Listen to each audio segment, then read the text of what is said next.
Now, let's go back to the document we were looking at a few minutes ago. We now have two independent sources concerning the origin of the book of Matthew. This first one states Matthew originally did not contain the account of the birth and life of Jesus. And the second one was a quote from Papias, who lived around 60 AD to 130 AD. And he said, Matthew compiled the sayings in the Hebrew language, and everyone translated them as well as he could. The account of Matthew that we have is not in Hebrew or even Aramaic. Our version is written in Greek. So what we have is one of these translations from the original sayings of Matthew. But that's not all we have. We also have material that was added or changed by someone at a later time. According to these two witnesses, someone later on must have added the account of the birth of Christ to Matthew. Those are two witnesses. Let's look briefly at a third. This third one I only want to go through quickly just to let you know that there is a third witness. The source for this material was in a dissertation by Glenn Koch in 1976. This third witness is a writing in about the year 375 AD by Epiphanius.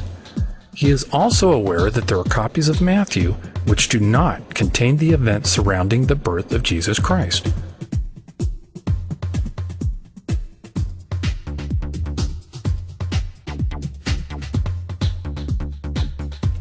So, what we have so far are three independent witnesses confirming that early versions of Matthew were significantly different than what we have today, especially when it comes to the story about the birth of Jesus.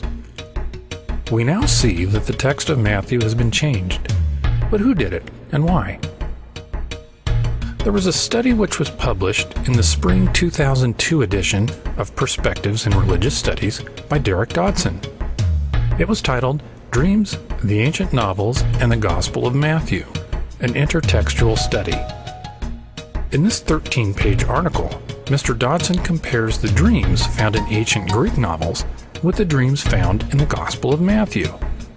And what he finds will shed some light on the editor of Matthew. This study does a detailed analysis and compares the style of dreams in Greek novels to dreams in Matthew. And what the study reveals is that the use of dreams in Matthew is very similar to the use of dreams in Greek literature. This means that either the original author of Matthew also happened to be a writer familiar with this type of Greek literature, or, more likely, the same person who later added the extra material to Matthew was also familiar with Greek novels. This person could also have been the one who translated Matthew into Greek, and at the same time, he used his Greek writing skills to transform the original Matthew into what he thought was a much more exciting story. This is similar to what you might find by comparing a book which you've read to a movie at a theater which was based on that same book. They can be quite a bit different. The movie often goes way beyond what was in the book. Take a movie such as The Ten Commandments and compare it with the original account in the Bible. There are all kinds of dramatic events in the movie which are not anywhere in the original. And that's what we have today in Matthew, an exaggerated version of the original. We have now gone over supporting evidence of Matthew being changed by a later editor. We also have a good idea of the creative license that this person used in writing his version of the Gospel.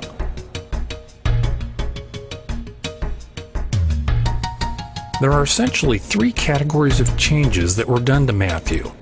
We've already looked at the additions to the text, such as nearly the entire birth account. But the changes go beyond just additions. There are also exaggerations, where the writer changed the Gospel of Matthew in order to enhance the story. Let's look at two examples of this. The first example is in Matthew 8:28, which is an account of when Jesus meets either one or two people who are possessed by demons. He later casts out these demons. The verse in Matthew reads, And when he came to the other side, into the country of the Gadarenes, there met him 2 possessed with demons, coming forth out of the tombs, exceedingly fierce, so that no man could pass by that way. So, the facts in Matthew that we want to look at are, he says that there were 2 people who were possessed, and that they were so fierce that no man could pass by that way. 2 people, nobody could pass by. But that's not what the other Gospels say. In Mark, we read the same account, but he says there is only 1 man, not 2. And also, he only says that the man could not be bound anymore, even with a chain. Nothing is mentioned about being so fierce that nobody could pass by, as we read in Matthew. In Luke, we also see that there was only 1 man. And also, that he was bound and able to break the bands apart.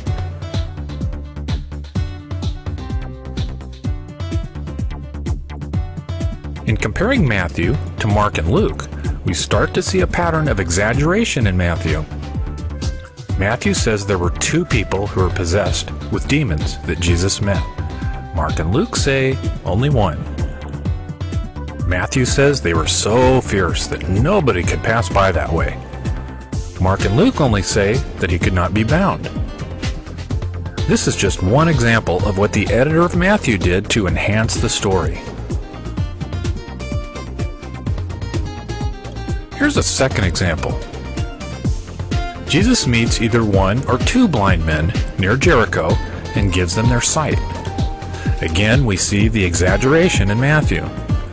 Matthew says 2 blind men were healed by Jesus. On the other hand, Mark and Luke agree that only 1 blind man was healed. Now we've gone over 2 categories of changes that were done to Matthew.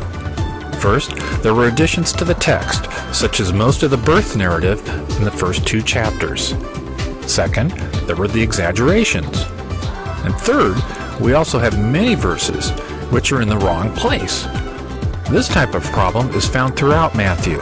It's a serious issue because using the wrong context can give the wrong meaning. So far, we've seen the evidence of Matthew being changed, and we've reviewed the types of problems found in Matthew. So, what do we do about this? It seems we have 3 choices. Number 1, we could leave Matthew as it is. However, this doesn't seem to be a good solution. The Bible is no place for a work of fiction. Number 2, we could remove it entirely. Although this might be necessary, we may not have to go this far as long as we can find another reasonable solution. Number 3, we can fix it. We have 3 other gospel accounts, so it should be possible to accurately reconstruct Matthew. We can also look at the type of changes that were made to Matthew. This can show us what kind of material to look for that was changed. Accordingly, this third option is the one followed by the updated version. The text of Matthew has been reconstructed. The process followed to reconstruct Matthew consisted of 3 general steps. The first step was to remove the material in Matthew which could not be found anywhere else. Since we already know that the extra birth account managed to get in, we have no way of knowing if anything else that was added is valid or not. So if we can't find the material somewhere else, such as Mark, Luke, or John, it was not included in Matthew.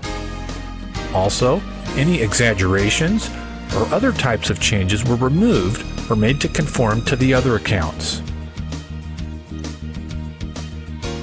The second step was to keep the material that was found elsewhere.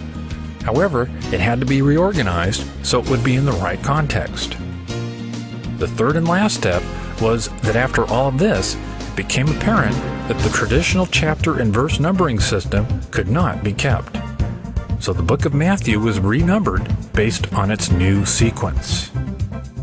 If you would like more information on what was changed and why, there are supporting documents on the updated.org website. The website also contains conversion charts between the traditional numbering system and the new one.